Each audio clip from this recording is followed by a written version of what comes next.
The people of the coast. The rise of Swahili city-states, circa 700 to 1500 CE.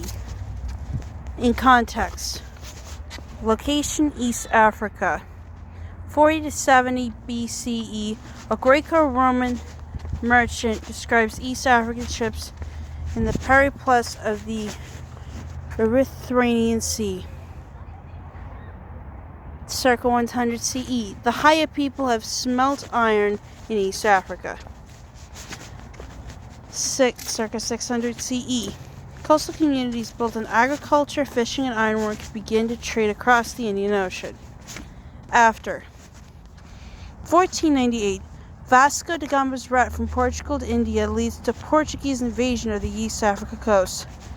1698, Omani Arabs take control of the Swahili coast.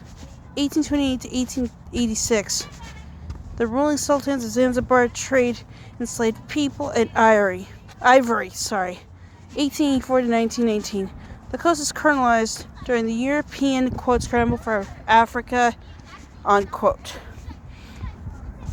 For millennia, seafarers have made use of predictable monsoon winds to take their ships across the Indian Ocean. The earliest expeditions paved the way for trade, which in the 8th century CE began to flourish between Africa's east coast towns and villages in Arabia and Asia. Remnants of around 400 settlements that eventually became known as the Swahili city-states are scattered along 2,000 miles or 3,219 kilometers of coastline from Somalia to Mozambique. These included Pate and Gedi on the Kenyan coast, Mogadishu on the Somali coast, and the islands of Zanzibar and Kilwa off the Tanzanian coast. The early inhabitants of these communities were farmers and fishermen descended from the Bantu speakers of West Africa, who are thought to have migrated across the continent over a period of 1,000 years beginning in 1000 BCE. Over time, they began to trade with the inland city of Great Zimbabwe to bring the bounty of the Great Lakes region in East Africa's Great Rift Valley to the coast for export. Gold, copper, ivory, salt, and raw steel for weaponry were shipped to Oman, India, China, and Cambodia.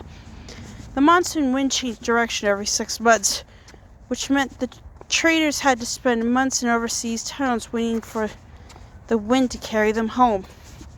These extended periods of cultural and religious exchange contributed to a hybrid Swahili culture with a largely Muslim faith.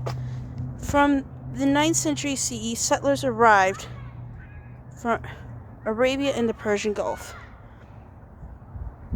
Kilwa is one of the most beautiful and well-constructed cities in the world.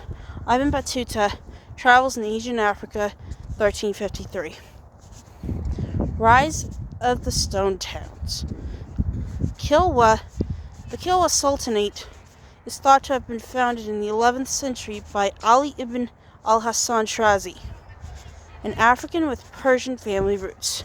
During the medieval period, the stone towns, as they became known, reached their peak.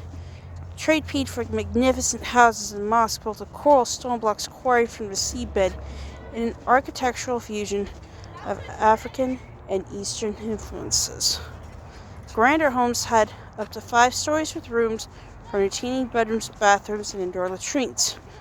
Ibn Battuta, a Berber Moroccan scholar and explorer, visited Kilwa in 1331 and named the region with an Arabic word Swahili, or people of the coast, the origin of the word Swahili.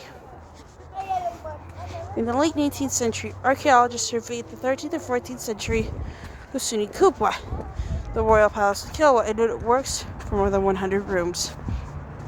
Revealing relics.